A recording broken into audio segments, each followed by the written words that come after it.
भगवान अच्छे लोगों के साथ बुरा क्यों करते हैं? जब आप कोई काम को करने के लिए मन लगन से मेहनत करना शुरू करते हैं और बार बार फेल होते रहते हैं तो आपके मन में एक प्रश्न आता है और आप सोचने लग जाते हैं भगवान आपके साथ दे रहे हैं कि नहीं, क्या हम जो काम कर रहे हैं सही है कि नहीं।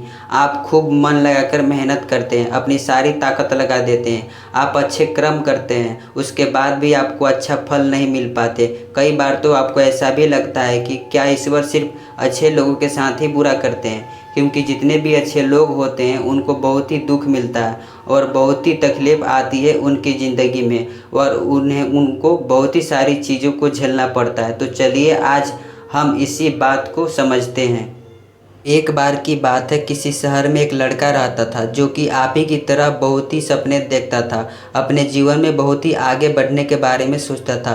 उसने बहुत मेहनत की और अच्छा घर, गाड़ी, पैसा, कम उम्र में उसने बहुत सारी चीज़ें हासिल कर लिया और उसे लगता था कि ईश्वर हमेशा उसके साथ है। और यह पता कैसे करता था? हर रोज़ जब वह समुद्र के किनारे जाता था तो उसे लगता था कि भगवान उससे बात कर रहे हैं और वह साइड में हैं और वह ईश्वर के से बात कर रहा है, क्योंकि जब वह समुद्र किनारे चलता था तो रेत पर उसे दो पैर के निशान दिखाई देते थे, एक गॉड की और एक खुद का। वह लड़का बहुत ही ज़्यादा खुश था, उसे अपने ज़िंदगी में वह सब कुछ पा लिया था जिसके आप सपने देखते हैं। लेकिन कहते हैं ना, यदि चाँद निकला है तो डूबेगा भी, यदि घड़ी की दोनों सुई एक बराबर है तो थोड़ी देर बाद दोनों सुई ऊपर नीचे भी आएंगे।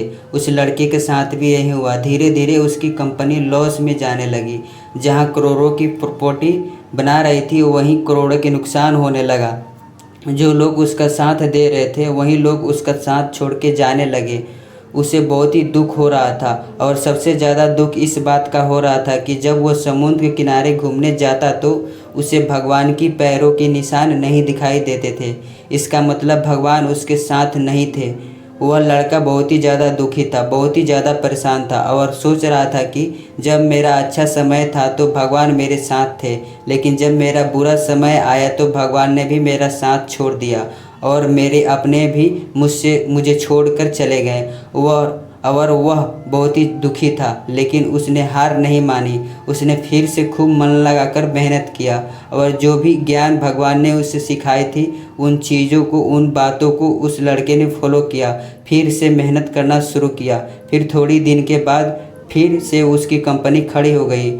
उससे जहाँ बहुत सारा लॉस हुआ था वहाँ बहुत सारा प्रॉफिट होने लगा और वह फिर से खुश हो गया। लेकिन उसने एक चीज़ कभी नहीं छोड़ी थी, अपने ऊपर विश्वास और समुद्र किनारे घूमना। जब वह थोड़ी दिन के बाद समुद्र के पास गया, सारी चीज़ें ठीक हो गई थी, उसकी कंपनी फिर से खड़ी हो गई थी। एक दिन के बाद उसने नोटिस किया कि जब वह समुद्र किनारे घूमने जा रहा है तो एक और पैर के निशान उसके साइड में बन रहे थे। उस लड़के ने मुंह फेर लिया और आगे की ओर बढ़ गया। साइड से आवाज़ आई, क्या हुआ, मुझसे बात नहीं करोगे? उस लड़के ने चिल्लाते हुए जवाब दिया, जब मेरे ऊपर बुरा वक्त चल रहा था तो आप मेरे साथ नहीं थे, आपने मेरा साथ छोड़ दिया था और ये पूरी दुनिया ने भी मेरा साथ छोड़ दिया था। मेरी मेहनत और मेरी विश्वास के कारण आज मैं फिर से यहाँ पे हूँ। जब मैं सफल हो गया तो तुम फिर से मेरे पास आ गए। मुझे जब सबसे ज़्यादा तुम्हारी साथ की ज़रूरत थी उस वक्त कहाँ थे, और अब जब मैं सफल हो चुका हूँ तो फिर से मेरे पास आ गए। साइड से मुस्कुराने की आवाज़ आई और कहा, मैं तब भी तुम्हारे साथ था और आज भी तुम्हारे साथ हूँ। लड़का थोड़ा सोचा और सोचने लगा और बोला, जब तुम मेरे साथ होते तो एक और पैर के निशान मेरे साइड में दिखाई देते, लेकिन जब मेरे ऊपर मुसीबत आई, जब मेरे ऊपर संकट आया तो मुझे कोई पैर के निशान नहीं दिखाई दिया। तुमने मेरा साथ छोड़ दिया था। बाजू से फिर मुस्कुराने की आवाज़ आई और कहा कि मैं तुम्हारे मुसीबत के समय भी तुम्हारे साथ ही था।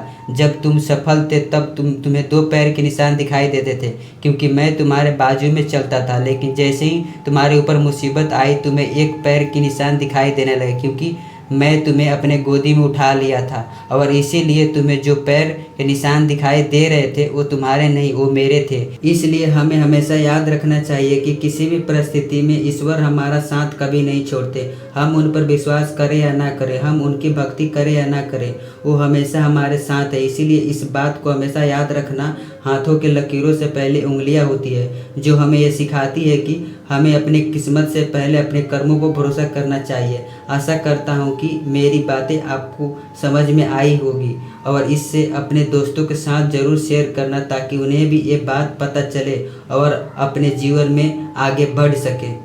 आशा करता हूँ आप सभी को कहानी पसंद आई होगी। इस कहानी पर आपकी क्या राय है कमेंट करके ज़रूर बताइए। वीडियो अच्छी लगी हो तो लाइक कमेंट करना बिल्कुल ना भूलिए। चैनल को ज़रूर सब्सक्राइब कीजिए। वीडियो पूरा देखिए तभी कहानी समझ में आएगी। धन्यवाद।